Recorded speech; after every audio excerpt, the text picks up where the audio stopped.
दोस्तों आज मैं आपको कुछ टिप्स दूंगा अपने माइंड को शार्प करने के लिए, अपने मन को बुद्धि को मजबूती देने के लिए। हर दिन आपको ये करना और इसमें ज़्यादा समय भी नहीं लगेगा। 15 मिनट 20 मिनट आधा घंटा टोटल लगेगा और आपका दिमाग आपकी बुद्धि बहुत शार्प हो जाएगी। हर रात को कुछ देर के लिए अपनी आंखें बंद करो, मुस्कुराओ, जीवन के बारे में बहुत अच्छा महसूस करो। मेरा जीवन अच्छा है, सब कुछ अच्छा चल रहा है, इस तरीके से मन को शांत करो। उसके बाद अपने पूरे बीते दिन को याद करो कि इस दिन में आपने क्या क्या किया, किस किस से मिले, क्या क्या एक्सपीरियंसेस हुए, अनुभव हुए, क्या आपने देखा, क्या आपने समझा। जो भी मेजर बड़ी बड़ी चीज़ें हुई हैं सबको याद करो, रिकॉल करो और आपने उनसे क्या क्या सीखा। ये इवेंट भविष्य में कैसे काम आएगा, आगे के फैसले कैसे ले सकते हो, क्या सही किया, क्या गलत किया, आगे क्या करना है, कैसे आगे बढ़ना है। दो चीज़ों के बीच में, दो सिचुएशंस के बीच में, दो लोगों के बीच में क्या कनेक्शन डेवलप हुआ है, क्या आपको समझ में आया उनमें क्या कनेक्शन है कि दो इवेंट्स एक के साथ एक हो रहे हैं। जैसे सुबह 5 मिनट लेट होने की वजह से आप ऑफिस आधे घंटे लेट पहुंचे, मतलब वो 5 मिनट आधे घंटे ट्रैफिक को ज़्यादा बढ़ा देते हैं। ये दो कनेक्शन मिले आपको। कल आपके सीनियर ने आपको डांट दिया था, लेकिन आज आपने अच्छा काम किया तो अप्रिशिएट भी करा, या उस वजह से आप ज़्यादा मेहनत कर पाए, खुद को करेक्ट कर पाए। उन्होंने आपकी एक गलती निकाल दी जो आप करे जा रहे थे, तो उस डांट का आपको फ़ायदा मिला, सिर्फ ईगो ही हर्ट नहीं हुई है।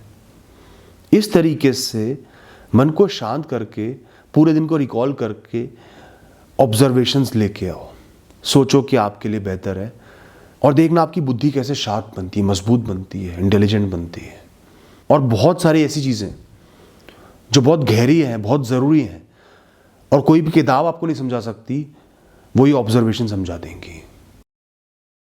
दोस्तों फिलॉसफी हो, स्पिरिचुअलिटी हो, अध्यात्म हो, हर दिन कुछ एक पंक्तियां पकड़ लो, किसी भी किताब में से या किसी की वाणी में से कुछ पंक्तियां ले लो जो गहरी है, चाहे एक या दो लाइन ले ली, और फिर कुछ समय तक उसके बारे में ऑब्जेक्टिवली सोचो, खुल के सोचो, जीवन में उतार के देखो, जीवन के एक्सपीरियंसेस से कनेक्ट करके देखो, समझो कि वो क्या कहना चाह रहे हैं, क्या समझाना चाह रहे हैं।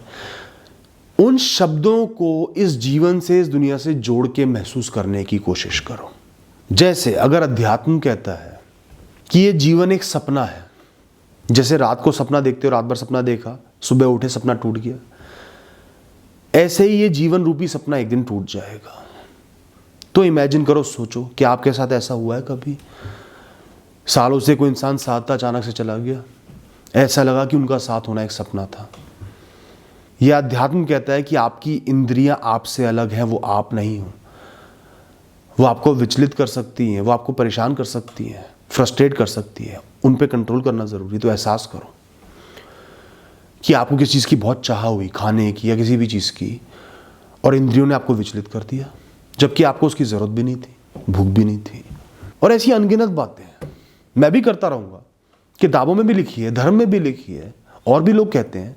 सुनो, कोई भी एक या दो लाइन पकड़ो हर रोज और कुछ समय उसके बारे में सोचो। ये आपकी बुद्धि को मांझने का ना एक बहुत बढ़िया तरीका है, बुद्धि को गहराई देने का, समझ देने का बहुत बेहतरीन तरीका है। दोस्तों आपको पता है, आपका जो मन है, बुद्धि है, माइंड है, इसके हाथ और पैर हथकड़ियों से बंधे हुए हैं और पूरा शरीर रस्सियों से बंधा हुआ है। इसको जकड़ा गया है। किसने जकड़ा है? मोह ने, अटैचमेंट ने, माया ने, इंद्रियों ने, डिज़ायर्स ने, आपकी चाहों ने, इच्छाओं ने, फ्रस्ट्रेशन ने, आपकी नफ़रत ने, आपके प्यार ने, जितने भी एक्सट्रीम इमोशंस हैं, ये आपकी इंद्रियों के प्रभाव हैं। इन सब ने आपके मन को, बुद्धि को जकड़ा हुआ है, रिस्ट्रिक्ट करा हुआ है, सोचने से रोक रही हैं। हर क्षण आपके मन में कुछ ऐसी बातें चल रही हैं जो नहीं चलनी चाहिए, जो आपको रोक रही हैं, सोचने समझने की शक्तियों कम कर रही हैं, दुनिया को समझने में, आपके दुनिया को समझने में बाधा बन रही हैं, क्योंकि आप उन्हीं के बारे में सोचे जा रहे हो और वो प्रोडक्टिव भी नहीं है। कि मुझे ये मिल जाए, मुझे ये नहीं मिला, इस इंसान से नफरत है, इसका बुरा कैसे करूं, इस इंसान से बहुत प्यार है, मुझसे दूर ना चले जाए, मेरा मन बहुत कर रहा है ये खाने को, यहाँ जाने को, ये करने को। हम जकड़े हुए हैं। तो कैसे हमारा मन, हमारी बुद्धि शार्प बनेगी, कैसे ग्रो करेगी, कैसे सीखेगी? अब ऐसा तो नहीं हो सकता कि आप साधु ही बन जाओ, सब कुछ त्याग दो, मोह माया त्याग दी, फ्री हो गए। इतने ज़्यादा आनंदित होना ना आपकी किस्मत में नहीं है, ज़्यादातर लोगों की किस्मत में नहीं होता।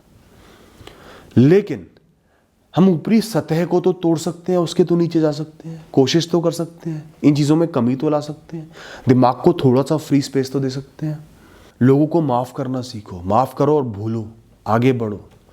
किसी के प्रेम में बहुत ज़्यादा बह रहे हो तो एहसास करो कि सब परमानेंट नहीं है, टेम्परेरी है, सब चले जाएंगे, बिछड़ जाएंगे, कोई भी कभी भी जा सकता है। खुद पे ध्यान लगाओ। बहुत ज़्यादा क्रेविंग हो रही है तो एहसास करो ये इंद्रियों को हो रही है, आपको नहीं हो रही। इनसे बचना है, कंट्रोल में रखना है इंद्रियों को, अपने मन को खोलना है, ऐसे ही खुलेगा। फ्री रखना है अपने मन को।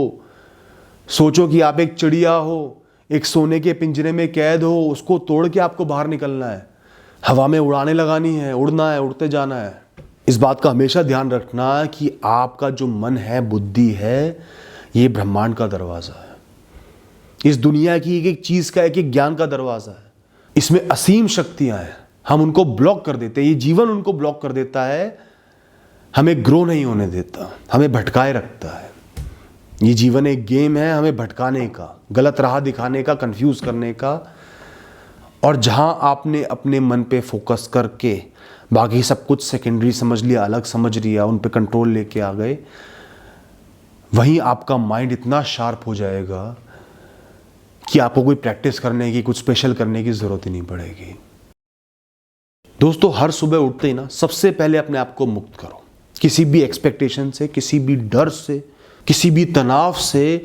अपने आप को जितना न्यूट्रल बना सकते हो बना लो, जितना फ्री कर सकते हो कर लो, जितना मुक्त कर सकते हो कर लो। सुबह उठते ही अपने आप से बोलो, मैं आज सुबह जीवित हूं, मुझे ये दिन मिला है जीने को, ये जीवन मिला है जीने को, मैं उसको बहुत अच्छे से जीऊंगा, जीवन के अनुभव लूंगा, कैसी ही परिस्थितियों सामना करूंगा, अपने कर्म करता रहूंगा, रुकूंगा नहीं, मन को शांत रखूंगा, तनाव से दूर रहूंगा और एक कर्मों से भरा हुआ दिन जीकर फिर सो जाऊंगा। मुझे खुद पर भरोसा है, मैं किसी भी परिस्थिति का सामना कर सकता हूँ, जीवन का कोई दुख सुख हो उसको देख के आगे बढ़ सकता हूँ और कर्म कर सकता हूँ, वही करूँगा और मुक्त रहूँगा। कितनी ही मुश्किल परिस्थिति का आज मुझे सामना करना हो, मैं क्या कर सकता हूँ? कर्म कर सकता हूँ, करूँगा, और उसका सामना कर सकता हूँ, करूँगा, भागूंगा नहीं, और दिन खत्म हो जाएगा। बस इतना सोचो, खुद को मुक्त कर लो सुबह सुबह, आपका दिमाग, आपका मन अपने आप खुल जाएगा, अपने आप शार्प हो जाएगा। दोस्तों, हर दिन हमें बहुत से फैसले लेने होते हैं, छोटे हों या बड़े हों। कन्फ्यूजन भी होती है, दो राहें भी आते हैं, चुनना भी पड़ता है। जब भी कोई भी फैसला लो ना, सबसे पहले एक गहरी सांस लो, एक मंत्र पढ़ो। जिस भी भगवान में आप मानते हो, ऊपर वाले में मानते हो, उनके लिए एक मंत्र पढ़ो, सिर्फ दिमाग को भटकाने के लिए उस परिस्थिति से। उसके बाद मुस्कुराओ, फिर गहरी सांस लो, खुद को हल्का महसूस करो, आंखें खोलो और अपने आज और भविष्य को मिला के सोचो आपके लिए क्या बेहतर है। जो भी बेहतर है वही करना है, चाहे आज ज़्यादा दुख मिल रहे हो, परेशानी मिल रही हो, जो सही है वही करना है, उसी राह पर आगे बढ़ते जाना है। फिर फैसला लो। और एक शार्प माइंड वही है जो सही तरीके से सही फैसले ले पाए। और जब तक मन शांत नहीं होगा आप सही फैसला नहीं ले सकते। अगर बहुत गुस्सा आ रहा है तो जब तक मन शांत नहीं होगा, गुस्सा खत्म नहीं होगा, सही फैसला नहीं ले सकते। लस्ट का भाव आ रहा है, वासना का भाव आ रहा है, जब तक वो भाव शांत नहीं होगा सही फैसला नहीं ले सकते। भूख लग रही है, बहुत फ्रस्ट्रेशन हो रही है, सही फैसला नहीं ले सकते। मन को शांत करना, लंबी सांस लेना, ऊपर वाले के लिए एक मंत्र पढ़ देना, अपने लिए एक मंत्र पढ़ देना और फिर फैसला लेना, आज को और भविष्य को दिमाग में रख के कि कहीं आज ऐसा काम ना करूं कि पूरे भविष्य पर उसका नेगेटिव असर पड़े, या भविष्य के लिए आज को बिल्कुल ही बर्बाद ना कर दूं। सोच समझ के फैसला लेना। दोस्तों, मन को शार्प करने के लिए, बुद्धि को शार्प करने के लिए, माइंड को शार्प करने के लिए सबसे पहले आपको एहसास करना पड़ेगा कि आप आपका माइंड हो, आपका शरीर नहीं हो, आपका जीवन नहीं हो। ये जो चेतना, दिमाग, बुद्धि, मन मिला है, ये आप हो। ये बहुत वैल्यूएबल है, दुनिया से अलग है, इंद्रियों से अलग है, परिस्थितियों से अलग है, ब्रह्मांड से अलग है। दोनों को अलग करना ज़रूरी है, अलग करके देखना ज़रूरी है, फिर अपने अंदर झांकना ज़रूरी है, उस मन को फ्री करके, शांत करके फिर सोचना ज़रूरी है। Thank you and all the best.